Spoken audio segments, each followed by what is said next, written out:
All right, all right.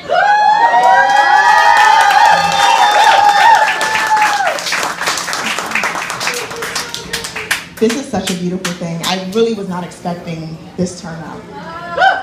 So I want to say thank you.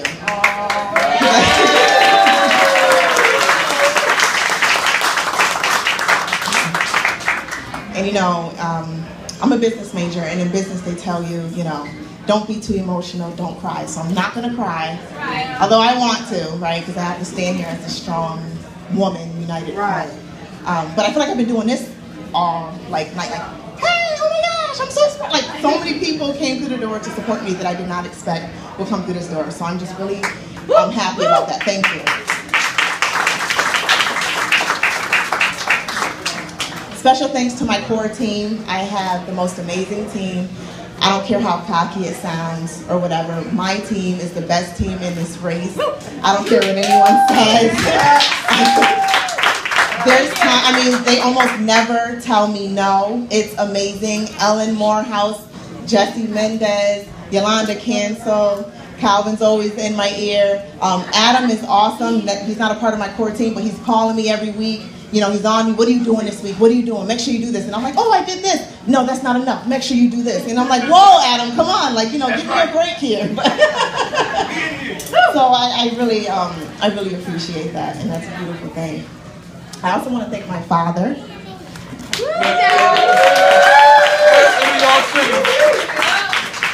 And I would say that I feel like I've been preparing for this my whole life and didn't even know it. And I thank you for being stern with me and mean at times, and, you know, and super strict. But it paid off, and thank you for your support.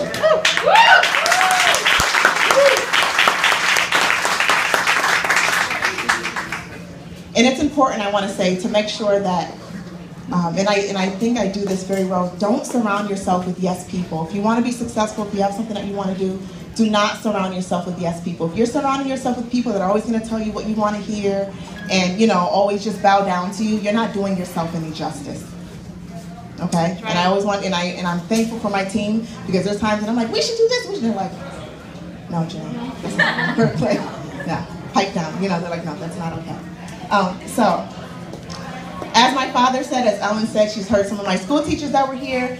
Even as a child, I was a very outspoken young lady, and I would like to think that I was progressive long before I knew what it meant to really be progressive. And even some stories, people would say that I was a law and order child. I would tell my dad, no, you have to stop at that line at the stop sign, Dad. You're stopping in a crosswalk, that's not okay. You know, I've always really kind of been that type of individual. I think I've swayed a little more toward a community policing and less from, you know, the tough on crime approach, but that's the progressive side to it.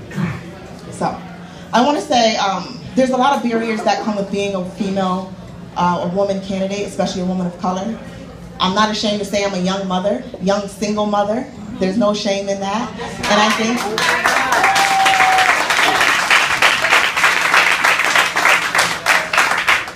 think that in order to make a difference in my children's life, I had to know how to make a difference in my own life. I knew that to be successful in their education, I had to go attain my own education. I knew that to be successful in our community, I had to go make sure that I was involved in their little community at school, being a Springfield Public School volunteer, which is very important. I was fortunate enough to grow up with mentors and people that I had outside of my family to kind of hold my hand and give me guidance and things like that along the way. And not every child is so fortunate to have that. So I just want to stress the importance of mentorship. And I think it's really important if you ever have a young person or even someone who's not so young that's looking for a little bit of guidance and clinging to you a bit, don't be afraid of that. And because that's something that we definitely need for our young people. We need more programs and opportunities for them. We need more mentorship for them, because that's the way that we're going to really improve the city if we want to see longevity with change. I graduated from Bay Path University, as I believe I said earlier, with a business degree. And shortly after that, thank you, it wasn't easy. Shortly after that, I partnered with another go-getter in this city, Freddie Lopez.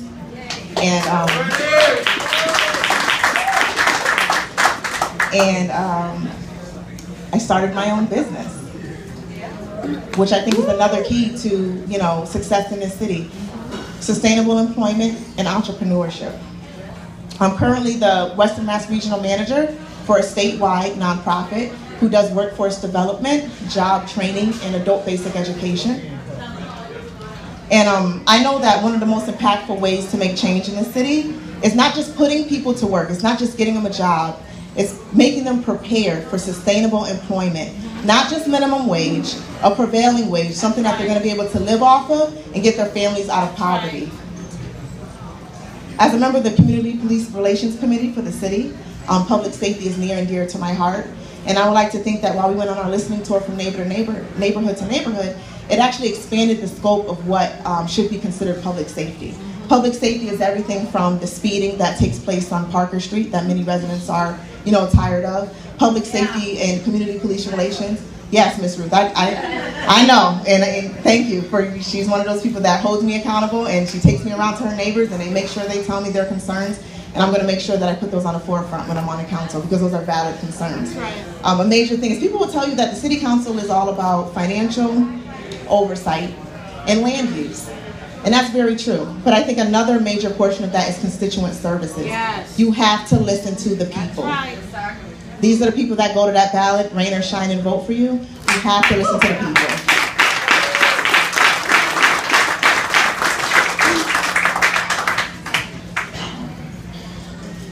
So, lastly, working with parents, small business owners like myself, police, community residents, job seekers, and especially as a working mother of young children, I know how to bring people together and I know how to get things done. All right.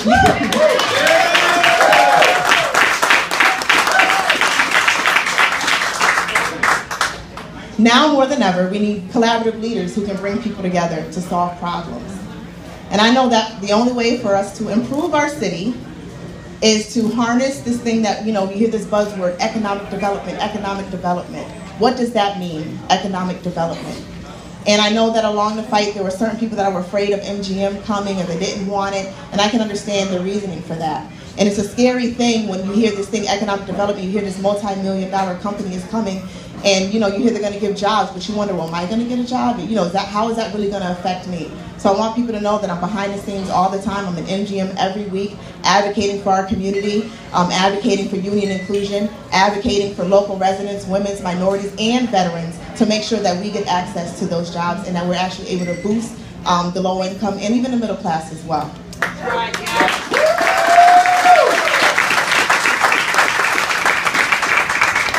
Before I finish, I saw a few faces come through here. My state representative, Carlos Gonzalez. My good friend, Ward 5 City Councilor Marcus Williams.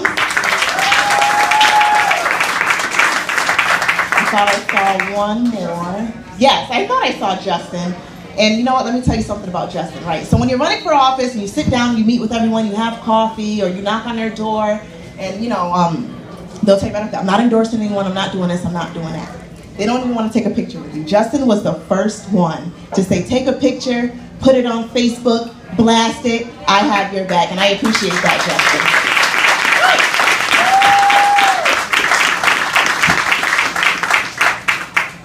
So, lastly, if you want a politician or a public servant who's not going to do what's politically convenient, I'm your candidate.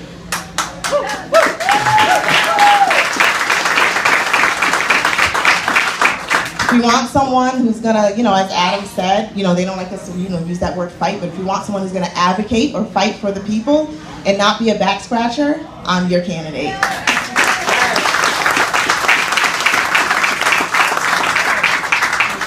And I'd be honored to have your vote on September 19th.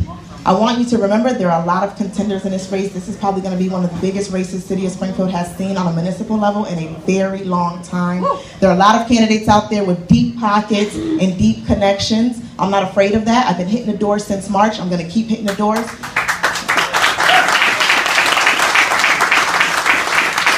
If it's raining outside, I'm hitting the doors.